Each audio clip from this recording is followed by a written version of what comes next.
Hello everyone, I am Ruby from Ruby Artist Studio. Welcome to my channel. Today I'm going to show you how to draw an onion, and for this purpose I'm using the colors that I'm going to mention now with the numbers. So the first color is the violet color, that is the number 138 in Faber-Castell Polychromos, and then I'm using the purple violet, which is the number 136. For the darker shades, I am using the mauve color, the number 249, and the Delft blue color, which is the number 141. Sometimes in the video you notice that I'm using some shades of red violet that has the number 194. So as always, we put the very soft layers with the very sharp colored pencil, and the onion has, if you notice, and the purple onions, they have the shade from dark purple, and the shade very quickly turns to the white color. So we have to show this transition with blending at the end with white color, and the white color in the Faber-Castell Polychromos is number 101, and we apply this in every layer in the onion. It's the same.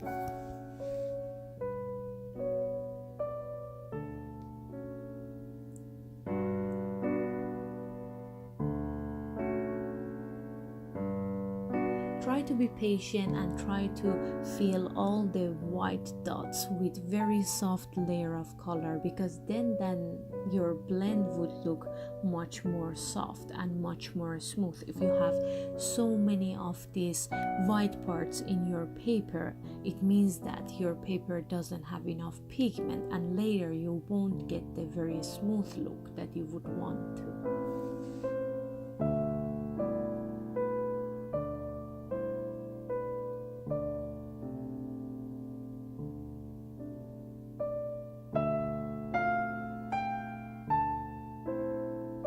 This is very easy and doable. Just cut an onion and start doing the drawing. You can be pretty creative in doing that, and you don't need to actually do it exactly like the cutted fruit or cutted vegetable, because you can show your creativity in the way you want to make it more real. Put it like a challenge for yourself, like how do you think it can be more three-dimensional.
For the bottom part of the onion, I have put a very smooth and thin layer of the cadmium yellow, which is the number 107.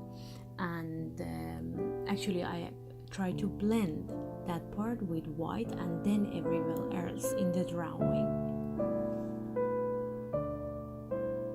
For the blending, you don't need to really put too much pressure, because it will put texture on your paper, and we do not want to lose the smooth layer that we have made so far. And you can use some sort of cold gray color or warm gray color in order to put some shadow of your vegetable on the paper, and that give somehow a little bit of dimension, and it helps for that.